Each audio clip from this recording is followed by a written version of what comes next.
নামাজ হইল নূর বা আলো। নামাজ কি? নূর বা আলো।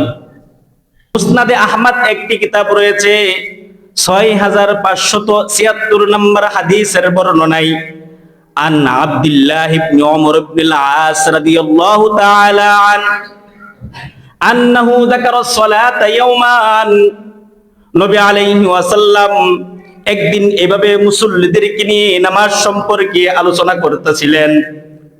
তিনি বলেন, ফাকালা মান হাফাযা আলাইহা কানাত লাহু নূরান ওয়া বুরহানান ওয়া নাজাতান ইয়াউমাল কিয়ামাহ।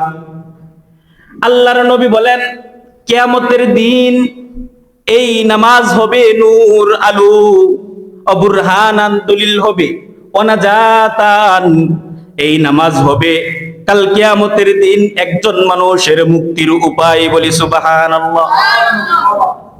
ওয়া মান লাম ইউহাফিজ আলাইহা কানাত লাহু নূরুন ওয়া বুরহানুন ওয়া নাজাতুন ওয়া কানা ইয়াউমাল কিয়ামাহ। আর যে ব্যক্তি নামাজ পড়বে না, নামাজের হেফাজত করবে না, নবী বলেন তার জন্য নূর হবে না, তার জন্য দলিল হবে না, তার জন্য নাজাতের ফয়সালা হবে না। কি হবে তাহলে? প্রশ্ন। মা করুন ওয়া ফিরাউন ওয়া হামান ওয়া উমাইয়া ইবনে খালফ। নবী আলাইহি ওয়াসাল্লাম বলেন, কিয়ামতের দিন তার সাথী হবে, কারুন হবে, হামান হবে, উমাইয়া ইবনে খালফ তার সাথী হবে। বলেন নাউজুবিল্লাহ। আমরা নামাজ পড়ব তো ইনশাআল্লাহ। নামাজ পড়লে নূর, আলো, এটাকে আমার গ্রহণ করতে হবে। যদি আমি এটা গ্রহণ না করি, তাহলে কাল কিয়ামতের দিন আমরা বিপদগামী হয়ে যাব। আমরা কাল কিয়ামতের দিন ফুলসিরাত পার হতে পারবো না। কেন না? নবী আলাইহি ওয়াসাল্লাম বলেন, আউয়ালু মা ইউহাসাবু বিহিল আবদু ইয়াউমাল কিয়ামাতিস সালাহ ফাইন সালাহাত সালাহা সাইরু আমালি ওয়া ইন ফাসাদাত ফাসাদা সাইরু আমালি। নবী আলাইহি ওয়াসাল্লাম বলেন, কাল কিয়ামতের দিন সর্বপ্রথম নামাজের হিসাব নেওয়া হবে।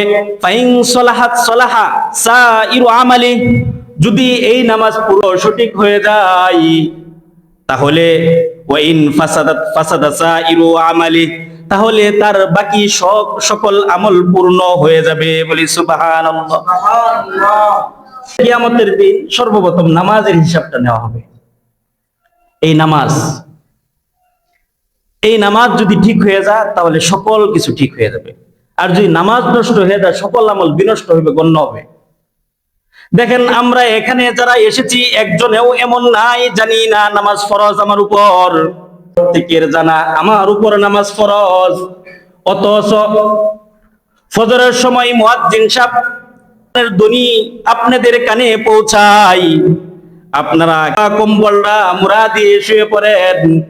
যাক যাক নামাজ কিছু বা আজানের সময় চলে যাক, জোহরের সময় আবার ডাকতে আপনাদেরকে, আসেন আসেন কল্যাণের দিকে, হাইয়া আলাস সালাহ হাইয়া আলাল ফালাহ, রব্বে কারিমের দিকে আসেন। আল্লাহু আকবার, আল্লাহু আকবার, রবের শ্রেষ্ঠত্ব ঘোষণা করে মুয়াজ্জিন সাহেব সকলেরই জানা নামাজ ফরজ জোহরের সময় কাটিয়ে ফেলেন হেলে দুলিয়ে। আবার আসরের সময় আপনাকে ডাকে, আসেন আসেন কল্যাণের দিকে, আসেন রহমতের দিকে, আসেন টেনশন মুক্তের দিকে। আপনারা আসরের নামাজটাও হেলায় দুলিয়ে ছেড়ে দেন। মাগরিব চলে যায়, এশার চলে যায়, আবার ফজর চলে আসে। এভাবে আমাদের কাছ থেকে বিদায় দিচ্ছে প্রতিদিনের নামাজ। অথচ নবী আলাইহি ওয়াসাল্লাম বলেন, এই নামাজ দ্বারা তোমাকে ফুলসিরাত পার করব। বলেন সুবহানাল্লাহ। এই নামাজ দ্বারা কাল কিয়ামতের মাঠ যখন অন্ধকার হয়ে যাবে, সূর্য আদাত উপরে এসে যাবে, ইযা ওয়াকাতিল ওয়াকিয়াহ লাইসা লিওয়াকিহা কাযিবা, কিয়ামত সংঘটিত হয়ে যাবে। পাহাড়গুলো তুলার মতো উঠতে থাকবে, বাড়িগুলো তুলার মতো উঠতে থাকবে, পানিগুলো এদিক সেদিক প্রবাহমান হতে থাকবে, জমিন ফেটে চৌচির হয়ে যাবে। তখন আমাদের এই নামাজ কাজে আসবে। অথচ এই বিপদগামী দিনে নামাজ কাজে আসবে, এই নামাজকেই আমরা ছেড়ে দিচ্ছি। এই নামাজকেই আমরা ছেড়ে দিচ্ছি, নামাজ নিচ্ছি না। অথচ সকলেই জানি আমার উপর নামাজ ফরজ। সকলেই জানি। অন্তত পক্ষে 5 ওয়াক্ত নামাজের খবর আমরা সকলেই জানি। নবী আলাইহিস সালাম তো 9 ওয়াক্ত নামাজ পড়তেন রাত দিন মিলায়, আর আমরা তো 5 ওয়াক্ত নামাজই পড়তে পারি না। নবী আলাইহিস সালাম কয় ওয়াক্ত পড়তেন? 9 ওয়াক্ত নামাজ পড়তেন।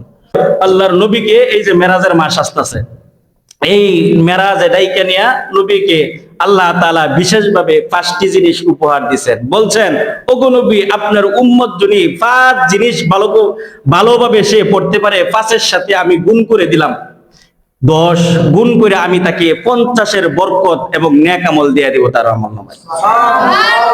কিন্তু আমরা এক ওয়াক্তই তো করি না, এক ওয়াক্তই তো পড়ি না। আল্লাহ তাআলা আমাদেরকে বেশি বেশি নামাজ পড়ার তৌফিক দান করুক, বলুন আমিন।